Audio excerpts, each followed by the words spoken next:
Hello everyone and welcome back to my channel. I'm your host Cookie Simmer, and today we are doing the infamous collab that I have been talking about for a week now at this point. And this is a collab with Marissa the Unicorn and Always Sims, I believe. Yep. And we decided to do a remake of Sims 2 families that we personally loved ourselves.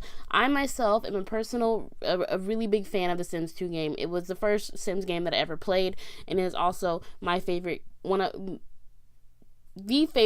gonna jump the gun and say the most favorite Sims game that I have played to this point, because even when the Sims 3 came out and I had the Sims 2 and I didn't even have all the expansion packs and game packs and etc., because I didn't really know what they were at that point in time, because I really didn't get started into the expansion packs and game packs and all that until I started with the Sims 3. But I played the Sims 2 well into a year or two of the Sims 3 being out before I got into the Sims 3 and really liked the Sims 3 for what it was. I liked the personal sense of the Sims 2, and the Sims 3 seemed a little bit less personal to me. It seemed a lot more difficult to manage because of the free world aspect, which was a great idea in retrospect, but at the same time I feel like it wasn't executed as greatly as good as it could have been, because of the problem with lagging and just like lots not showing up, and then the spawning of Sims.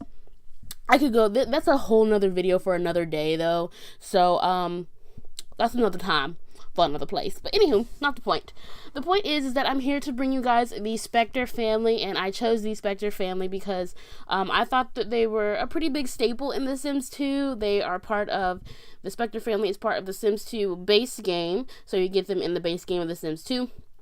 And they are also featured in The Sims 3 in 3 different expansion packs. They're featured in the Specter family itself. It's featured in The Sims 3 Lunar Lakes, The Sims 3 Midnight Hollow, and The Sims 3 Into the Future, all with the last name Specter. Basically from the same family, but not really sure where the relation lies, but basically in the same family. So we have Olive Specter, who is the grandmother, and we have Ophelia Nigmos is actually her last name, not Specter. That is because she was born to Olive Specter's sister, I believe. Yes, Olive Specter's sister, and basically Ophelia's parents died in a very freak accident, and so she didn't have any other family to take her in besides her mother's sister, right? And her mother's sister is Olive. Now, Olive is an old lady who is very experienced in the idea of death, I guess you could say. She has been married very many times, and she is also all of her husbands have died, at least 3 or 4 of them. All of her husbands have died after she has been married, okay, or left her at the altar and subsequently died. So there is speculation within the Sims community about whether or not she actually killed her lovers or her husbands for their money, and that's why she's so well off, or because she is the kind of person who was described as being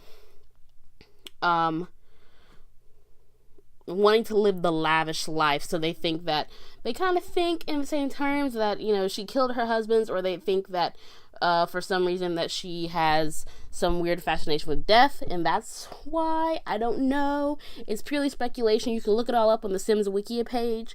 That's where I got most of the information from. I've known this family myself, but that's where I got most of the information from. I thought it was really fun information, and I felt like it really goes into detail and gives you, like, it can give you your own opinion of what happened to her and her family. Also to note that Olive is set to die when you start The Sims 2, and you start playing their family. Olive is set to die actually like a day after you pick up the game, and Ophelia is wondering if whether or not she's going to receive, you know, her aunt's money basically. So, or if it's going to go to another person, an unnamed person who hasn't been talked about, which is her son that was taken away by child services when she was a very young adult because of her childish ways. So, it's a lot. It really is. It's a lot for her. It's a lot of background in the story, and it has a lot of substance to it, and I really think that if you want to know more, you should go to, like I said, the Sims Wikia page, and you know, go through all the information yourself. And I myself just thought it was a very interesting way to portray it. And so I actually am running out of time. I just want to say thank you for this collab with Marissa the Sims and Always Sims, and for being super duper nice people. I've done collabs with you guys before, and I appreciate it, and you guys keep my juices flowing, so thank you for that. You can check out their channels and their pages down below, but also they'll be linked around the video, so check that out. Thank you for listening, and thank you for being subscribed to my channel. And if you're a new subscriber, hello, and thank you for watching, and I will see you guys in my next video. Bye guys.